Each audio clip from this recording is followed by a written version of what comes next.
Alors, nous sommes arrivés d'Af Kaf Aleph de Baba Metzia pour le lundi 15 Tishri, premier jour de Sukkot.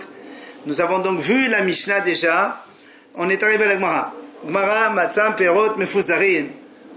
On a dit si on trouve des fruits éparpillés, on a le droit de les prendre. La Gemara pose une question. Vechama, combien? On parle en fait ici de blé, ou donc c'est des grains de céréales. C'est pour ça qu'on dit combien c'est. Alors, Amad Rabbi Ishaq, Kav Amot.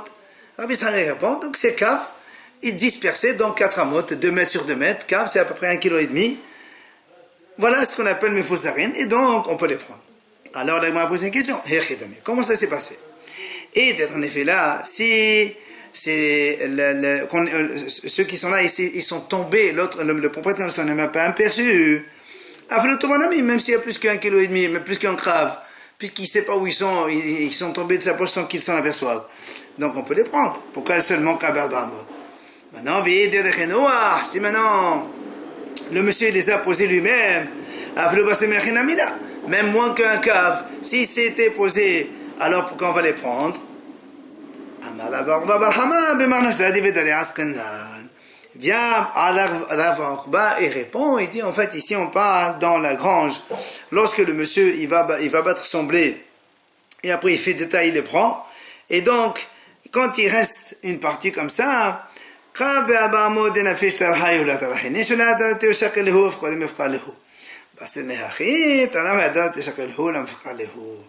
donc il explique, Rav Akhba, il dit, donc comme il est en train de ramasser toute sa récolte, et quand il reste, alors il met ça pour transporter dans sa grange. Quand il reste Kabe Barmot, c'est trop fatigant pour lui, alors il les abandonne. Donc il sait qu'il ne va pas revenir. C'est pour ça que quand on les trouve, on peut les prendre. Mais si la dispersion, elle est dans une superficie moindre que 4 amot, c'est pas très fatigant. Alors il va revenir les prendre. Donc il ne les abandonne pas. Et c'est pour ça qu'on n'a pas le droit de les prendre.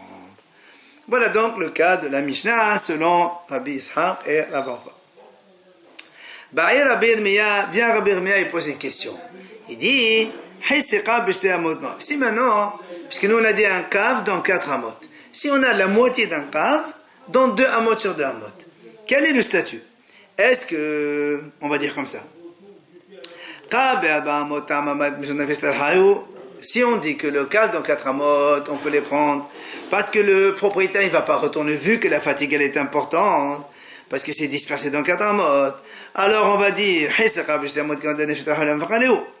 dans ces cas-là on va dire, puisque là ici il n'y a que 2 amot sur 2 amot, alors c'est moins fatigant, peut-être que le propriétaire il va pas abandonner, il va revenir les prendre, et nous on n'aura pas le droit de les prendre. Ou bien tu vas dire, non, ici, comme il n'y a que Hatzekav seulement, c'est pas Hashuv, c'est pas important. Alors, et donc il va les abandonner. Si déjà un Krav il les abandonne, Hatzekav c'est encore moins, et donc on peut les prendre. C'est la question de Rabbi Irmia. Et Rabbi Irmia pose une autre question derrière ça. Il dit maintenant, si maintenant on a 2 caves dans 8 amot sur 8 amot, Mao, quel est le statut? Est-ce que là aussi on fait les 2 hypothèses? Si tu me dis que le cave dans 4 amot, on a le droit de les prendre parce que comme c'est trop fatigant, le propriétaire ne revient pas les chercher. Alors, a fortiori, quand c'est 8 amot sur 8 amot, c'est encore plus dispersé. Donc, le propriétaire, il va abandonner. Et nous, on aura le droit de les prendre. Ou bien, ou Dilma, non, Mishum de l'archivi. Ou bien tu vas me dire, non, Kav, c'est pas important, c'est pas assez conséquent comme volume. Mais, mais quand il s'agit de 2 Kabim, si bien sûr le volume est d'autant plus important, le propriétaire, il va pas le laisser tomber, il va pas désespérer, donc on n'aura pas le droit de les prendre. Voilà donc la deuxième question. Troisième question qu'il pose de nouveau. Il dit maintenant, si ce n'est pas des grains de blé, ce sont des grains de sésame. Si on a un cave de sésame dans 4 amot, quel est le statut? Est-ce qu'on va dire soit tu me dis le cave de blé, donc un cave le volume de 1,4 à peu près, donc de blé, de grains de blé qui sont dispersés dans 4 amot, on a le droit de les prendre parce que Mishum de l'archive, comme ils ne sont pas importants, et donc le propriétaire il les abandonne, c'est pour ça nous quand on les trouve on les prend. Mais si c'était des grains de sésame, les grains de sésame ils sont plus d'importance que le blé, alors le propriétaire il va revenir, donc on n'aura pas le droit de les prendre. Ou bien tu vas me dire, non, tu sais pourquoi les pirotes mefoazrin, on n'a pas le droit on a le droit de les prendre dans la Mishnah, parce que la fatigue était très importante, dès 4 amot c'est trop. Alors dans ces cas-là, a fortiori les grains de sésame ils sont beaucoup plus petits que les grains de blé. Puisque la fatigue elle est encore plus importante, donc le propriétaire il va encore plus désespérer, et donc on aura le droit de les prendre. Question suivante. Donc il pose la question, toujours un cave de date, donc dispersé dans 4 amot, ou encore un cave de grenade dans 4 amot. Quel est le din? Est-ce que le cave de blé dans un amot, même chose de l'archive, et donc comme ils ne sont pas très importants, parce qu'un cave de blé c'est pas important, mais pardon, alors que alors il dit la Gemara, même un cave de date ou un cave de grenade dans 4 amot, c'est pas important non plus. Alors dans ces cas-là, on va dire, il va aussi les abandonner et donc on peut les prendre. Ou bien tu vas me dire non, ou dilma, le cave de blé dans 4 amot parce que c'est trop fatigant de ramasser, c'est pour ça qu'il les abandonne. Et donc dans la Mishnah on a dit on peut les prendre. Mais par contre, ve'kav tamre be'aba amot, ve'kav de monnaie be'aba amot, kevan de la nafish ta'hay la mefra lehu mai. Mais s'il s'agit de cave de date ou de cave de grenade, c'est beaucoup plus facile de les ramasser, c'est beaucoup moins fatigant que de ramasser des grains de blé. Et donc, comme c'est moins fatigant, peut-être que le propriétaire il va revenir les récupérer, et donc on n'aura pas le droit de les prendre. Quel est le statut? La Gemara répond Tero, il n'y a pas de réponse. Etmar, la Gemara nous amène ici la mahloket entre Abaye et Rava à propos de Yehush Lomedat. Nous on sait, quand on trouve un objet et qu'on sait que le propriétaire a déjà abandonné, il a désespéré, alors on peut le prendre. Maintenant, la discussion elle porte sur Yehush Lomedat, ça veut dire, quand on a trouvé l'objet, les propriétaires n'étaient pas encore au courant qu'ils ont perdu. Mais on sait que quand ils vont s'apercevoir qu'ils ont perdu la chose, ils vont abandonner. Alors qu'est-ce qu'on dit dans ce cas-là? Abayama la haveyush. Abay dit c'est pas un yehush et donc on n'a pas le droit de les prendre. Amar haveyush. Rabbi dit non, dans ce cas-là aussi c'est un yehush. Même si au moment où on l'a trouvé, le propriétaire ne s'est même pas encore aperçu qu'il a perdu cette chose-là, dans la mesure où, quand il s'en apercevra, il va désespérer, on considère qu'il a déjà désespéré depuis maintenant, et donc on peut les prendre. Voilà donc la mahloket entre Abaye et Rava. Viens la Gemara développer cela. Bedavar sheshbo siman. Si l'objet qu'on a trouvé, c'est quelque chose qui a un signe, tout le monde est d'accord qu'il n'y a pas de yehush dans ces cas-là. Et même si on entend le propriétaire, il désespère, il dit ah non, c'est pas possible, j'ai perdu, tant pis. Les sauve la yehush. C'est pas yehush. Pourquoi? Parce que au moment où le monsieur a trouvé la chose, eh bien c'était avec interdiction qu'il a pris la chose. Pourquoi? Parce que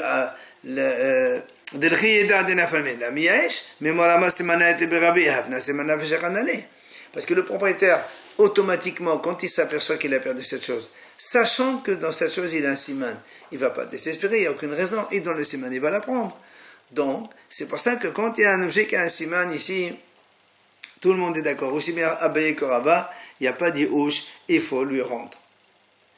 Bezot Sheliam, la même chose. Si l'objet qu'on a trouvé était Bezoto Sheliam Shenaha, s'il y avait une marée de la mer ou une crue d'un fleuve, il a emporté avec lui tout ça. Même si l'objet il comprend un siman, un signe, Rahamana Sharieh, comme on verra plus loin dans la Gemara de toute façon, que la Torah a permis de prendre cette chose qui est en fait perdue de tout le monde, comme on voit donc le fleuve qui a emporté, ou la mer qui a emporté cela.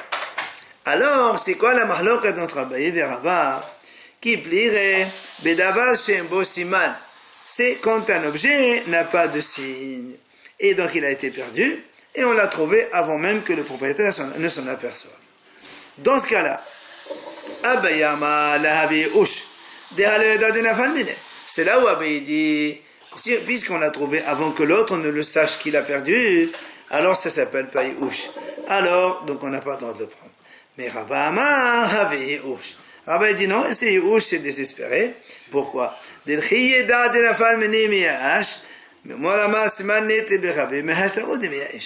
Puisque le monsieur, quand il va s'apercevoir qu'il a perdu cet objet, il sait qu'il va désespérer parce qu'il n'a pas un signe et donc il désespère automatiquement. Alors on considère qu'il a désespéré depuis le moment où on a déjà trouvé. Voilà donc la marloquette entre Abaye et Rava. Vient maintenant la Gemara ramener ici donc des objections contre Abaye, ou bien pour Abaye, ou bien pour Rava contre Rava. On va voir ça tout de suite. Siman, Pamgash, Mamakanti, Kekesaz. Tashma, première question, la Gemara, elle pose. Perot Mefuzare, nous avons vu dans notre Mishnah, quand on trouve des fruits éparpillés, on a le droit de les prendre. Alors on a dit, mais pourtant il ne sait pas qu'il les a perdus encore le monsieur. Donc c'est comme Rava, c'est à l'encontre d'Abaye. Alors on répond, non, Abaye te dit, on a déjà répondu à cette question tout à l'heure. On a dit qu'ici, on a dit que ce cas-là, c'est passé dans une grange où le monsieur est en train de transporter toute sa récolte. Et quand il a laissé ce câble-là, en fait, il savait très bien qu'il y avait ce câble, mais il l'a laissé exprès. Ça s'appelle Aveda Medad, ça s'appelle pas Ushlo Medad. Alors, on amène une deuxième question. On m'a dit, voilà, on a vu dans la Mishnah, quand on trouve de l'argent, des pièces éparpillées par terre, on a le droit de les prendre. Alors on pose la même question. Mais quand on les a trouvés, le monsieur, peut-être le propriétaire, il ne s'est pas encore aperçu qu'il a perdu. Et donc c'est Yush le Médard. Alors c'est contre Abaye. Alors là aussi on répond, Hatam Nami Kedabi Ishaq. On m'a dit, non, là-bas aussi. C'est comme ce qu'il a dit Rabbi Ishaq. Qu'est-ce qu'il a dit Rabbi Ishaq? De Amar, Adam, Asui, le Mashmesh, Bichiso, Bechol, Shara, Beshara. Rabbi Ishaq, il dit, un homme en général, il a toujours les mains dans la poche, là où il y a 6 pièces d'argent. Et donc, s'il a perdu de l'argent, il s'en aperçoit immédiatement. Et donc, quand l'autre va trouver, le propriétaire a déjà, donc, s'est déjà rendu compte qu'il a perdu et il a déjà désespéré. Donc, ce n'est pas Yehush le Médard. La Gemara dit, comme on a dit maintenant. La Gemara ramène une troisième question. On a dit donc la même chose dans la Mishnah, quand on trouve des ronds de figues ou des pains de boulanger, on peut les prendre. Alors la Gemara pose la même question, mais pourquoi on peut les prendre? Pourtant peut-être que le monsieur ne sait pas encore qu'il les a fait tomber. Ici, ici on les prend, donc c'est comme Rava et contre Abaye. Alors on m'a dit non, Hatamnami là-bas aussi, en vérité, il s'est rendu compte pourquoi. Comme ils pèsent leur poids, les ronds de figues et les pains, ça pèse, quand ils tombent, alors il va s'en rendre compte rapidement, et donc quand on va les trouver, il s'est déjà rendu compte, il a déjà désespéré, c'est pour ça qu'on peut les prendre. Tachima, encore une autre question. On a dit aussi dans la Mishnah, si on trouve des langues de pourpre, et on peut les prendre. Alors là aussi, pourquoi? Peut-être que le propriétaire ne sait pas encore qu'ils sont tombés de lui. Alors là, moi, elle répond la même chose. Hatamnami, là-bas aussi. Comme ils sont importants, alors l'homme, il les touche donc de façon régulière.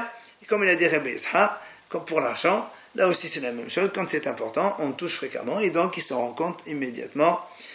Et quand l'autre va les trouver, il y a déjà eu des espoirs, c'est pour ça qu'on peut les prendre. Tashma, viens maintenant la Gemara ramène une question à partir d'une braïta.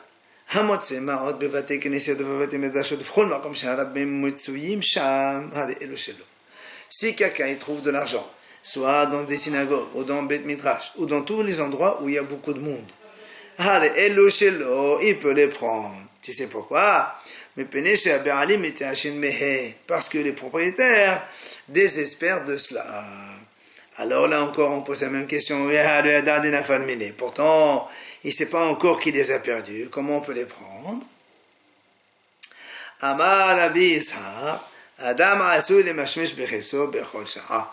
homme a donc tendance à toucher ses poches, comme on a dit tout à l'heure, dans l'argent.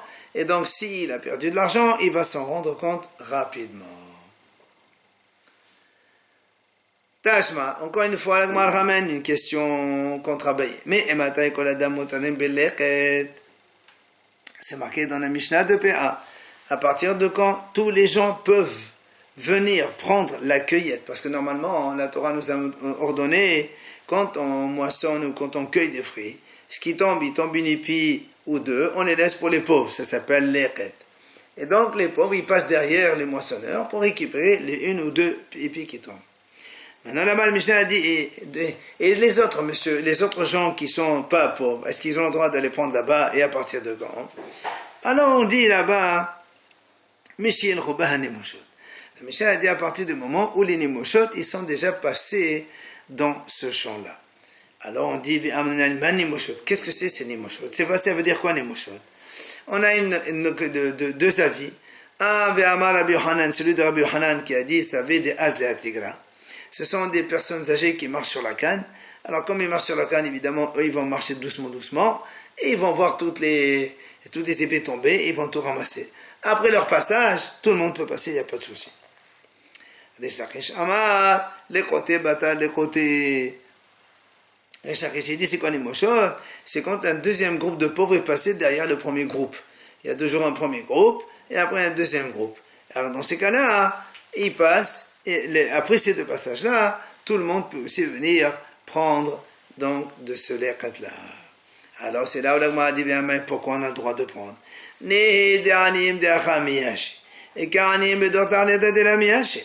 Même si tu me dis que les pauvres de cette ville-là, ils désespèrent parce qu'il y a eu un deuxième passage, ou bien selon Rabbi Hanan, les personnes âgées sont passées avec leur canne.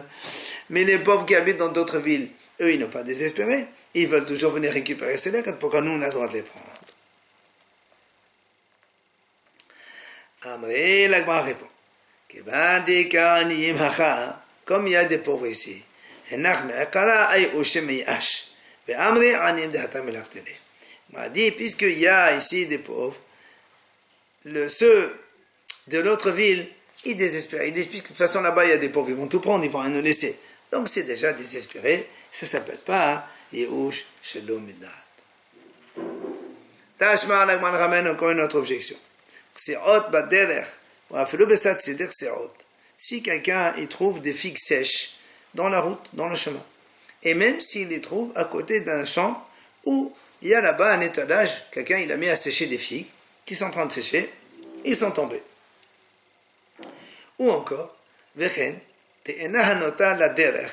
On a un figuier qui penche sur le shotarabim, et il trouve des figues en bas au sol dans le shotarabim. L'Agma dit là-bas, mutarot meshum gezel. Évidemment, il n'y a pas, on a le droit de les prendre. On a le droit de les prendre. Ça veut dire que même si les propriétaires ne sont pas encore au courant, on a le droit de les prendre. C'est Hale Eloshelo. Mais l'Agma quand même elle dit, Uftorot mena maaser.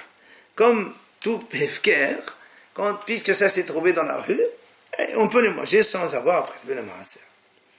Et la Braïta elle continue là-bas. Dans la Mishnah, la Mishnah continue là-bas.